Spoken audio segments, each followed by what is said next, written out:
जहां उन्होंने राजस्थान की सभी 25 सीट जीतने के लिए कमान संभाल ली है। आज उन्होंने 5 लोकसभा सीटों पर सियासी हालात का फीडबैक लिया। सीकर में शाह ने रोड शो कर 25 सीटों के लिए शंखनाद कर दिया। अमित शाह के रोड शो में भारी भीड़ उमड़ी।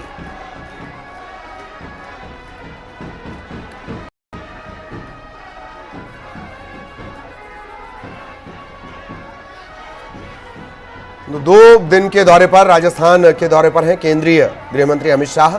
एक तरह से चुनावी प्रचार का उन्होंने शंखनाद कर दिया है और राजस्थान में जो लोकसभा की 25 सीटें हैं, 25 में से 25 सीटों पर जीत के लिए अब प्रचार की कमान केंद्रीय गृह मंत्री अमित शाह ने अपने हाथों में ले ली है।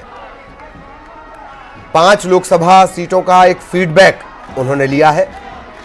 सीकर में एक रोड शो किया है और मिशन 25 का शंखनाद कर दिया है।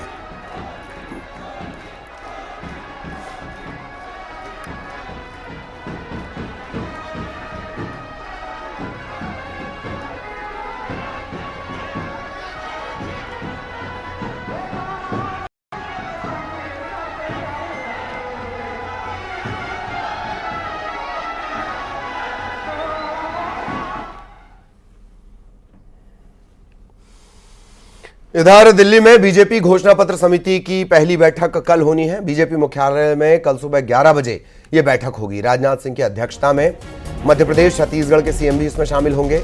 आपको बता दें, घोषणा पत्र समिति में 27 सदस्य शामिल हैं और मध्य प्रदेश, छत्तीसगढ़ के जो मुख्यमंत्री हैं वो भी इसके सदस्य बनाए गए हैं। इसके अलावा मध्य प्रदेश से पूर्व मुख्यमंत्री शिवराज सिंह चौहान भी इस समिति का हिस्सा हैं।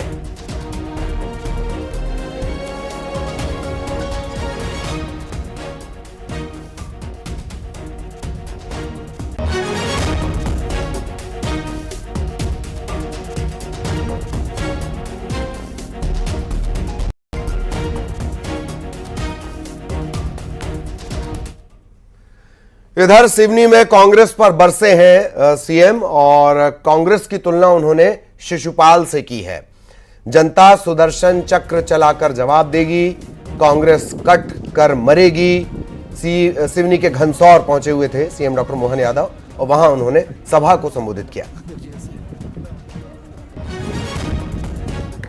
वो आए तो कांग्रेस का जो स्वभाव है, कांग्रेस के प्रत्याशी छत्तीसगढ़ वाले, छिंदवाड़ा वाले, वो कह रहे हैं ये गद्दार है, बिका हुए है। अरे इनके पास गालियों के अलावा बचता क्या है? दे दे गाली जितना देना है। भगवान कृष्ण के काल से हमने शिशुपाल की गाली का उदाहरण दिया था।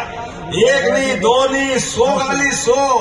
और उसके बाद जो सुदर्शन चक्र चला कि पता ही नहीं चला। ये जनता भी ऐसे गाली देने वालों के लिए सुदर्शन चक्र चलाएगी। बोला चलाएगी कि नहीं चलाएगी?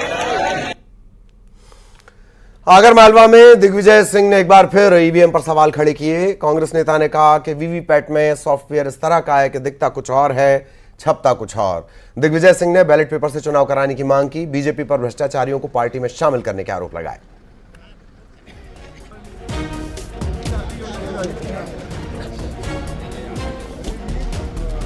के खिलाफ शुरू से रही है। मैं इस बात को कहता हूं कि ईवीएम में मैनिपुलेशन हो सकता है, इसलिए मैं उसके खिलाफ शुरू से खिलाफ हूं। 2003 से मैं इसके खिलाफ हूं, क्योंकि हम बटन दबाते पता ही नहीं पड़ता हमारा वोट कहां गया। ये मेरा अधिकार है कि मेरा वोट कहां जाए, किसे पड़े, और उसकी गिनती होना चाहिए। अब वीवीपैट भी आ जाने से हमको 7 सेकंड के लिए दिखता है, लेकिन अब ये सॉफ्टवेयर इस प्रकार का आ गया है कि दिखता कुछ है, छपता कुछ है। आपने मेरे कई वीडियो भी देखे होंगे। जांजगीर चांपा में डिप्टी सीएम विजय शर्मा ने बघेल के ईवीएम पर दिए बयान को लेकर निशाना साधा। उन्होंने कहा कांग्रेस जीतती है तो सब ठीक रहता है, कांग्रेस की हार होती है तो ईवीएम में सेटिंग।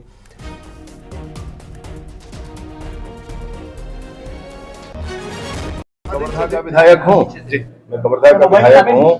कवर्धा में जब मोहम्मद अकबर चुनाव जीते थे तो क्या वो मुसलमान नहीं थे और कवर्धा की जनता हिंदू नहीं थी? तब हिंदू मुस्लिम नहीं हुआ। और जब आज वो हार गए प्रचंड मतों से तो हिंदू मुस्लिम हो गया, हुआ कि नहीं हुआ? ऐसी बताया गया सबको।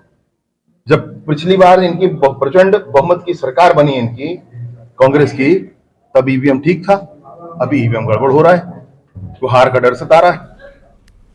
सीएम विष्णुदेव साय ने केशकाल में बीजेपी के उम्मीदवार भोजराज नाग के समर्थन में सभा को संबोधित किया। कांग्रेस पर प्रहार किया।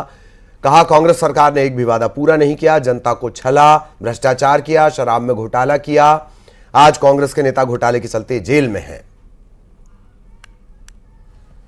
सरकार 5 साल में सारा विकास के कामला रोकिस कि नहीं?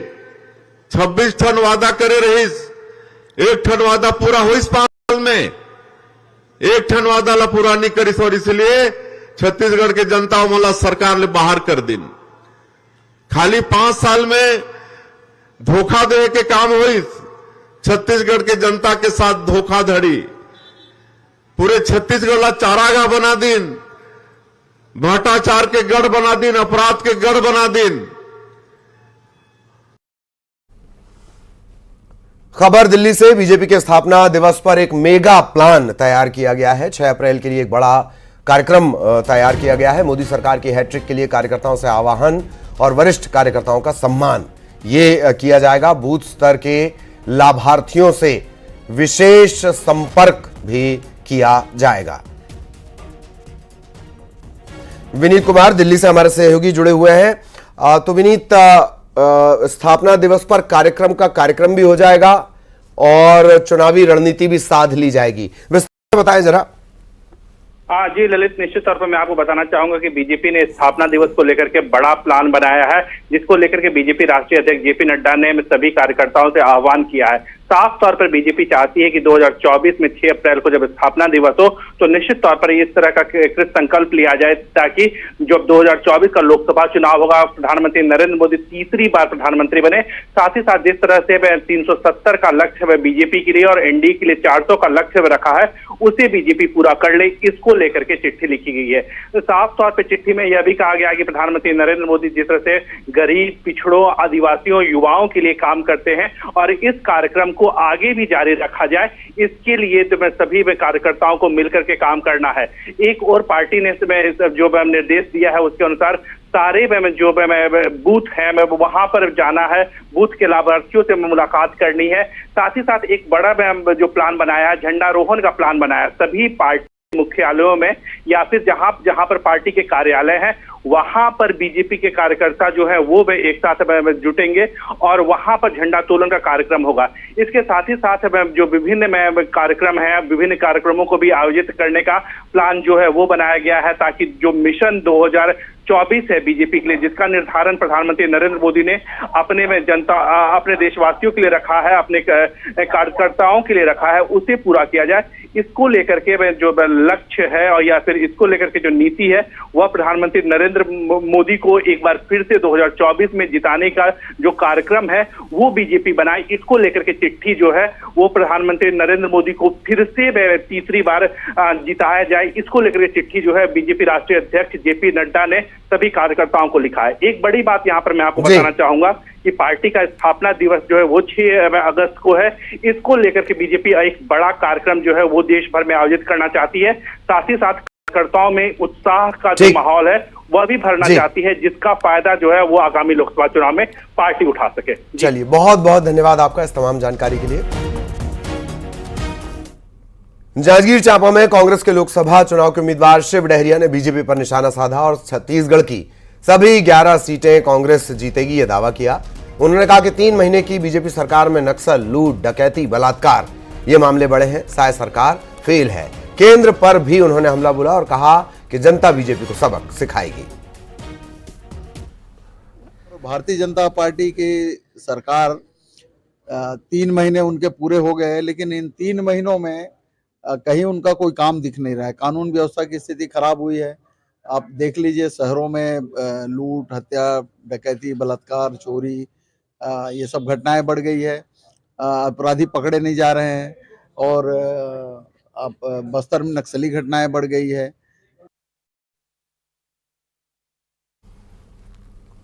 और रायपुर में बीजेपी चिकित्सा प्रकोष्ठ का सम्मेलन हुआ। प्रदेश के चिकित्सा मंत्री श्याम बिहारी जायसवाल इसमें शामिल हुए, संगठन मंत्री पवन साय और रायपुर से बीजेपी के जो उम्मीदवार हैं बृजमोहन अग्रवाल वो भी इसमें शामिल हुए।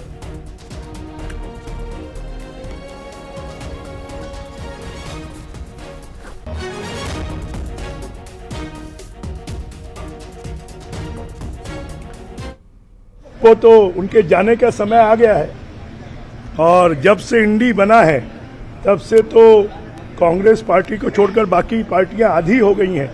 मुझे लगता है कि इस बड़े आयोजन के बाद तो इंडी समाप्त होने के कगार पर चला जाएगा। सर, चिकित्सा की एक बार फिर से अकाउंट को फ्रीज किया गया। जो जैसा करेगा वैसा भरेगा।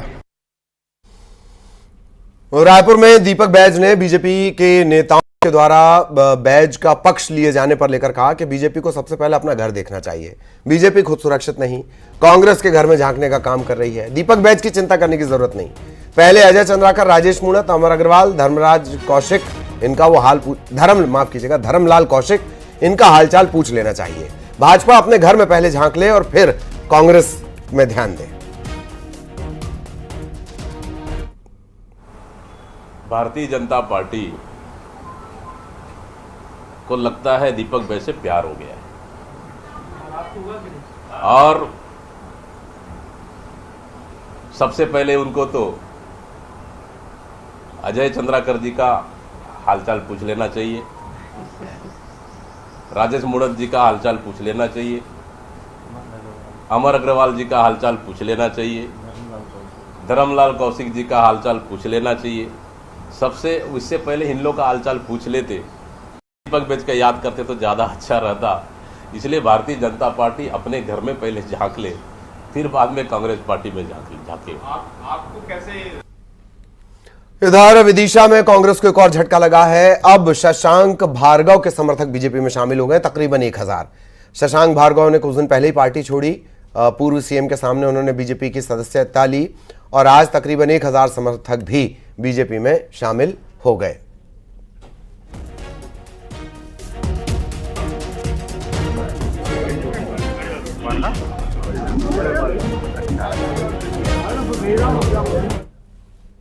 रायपुर में बलवा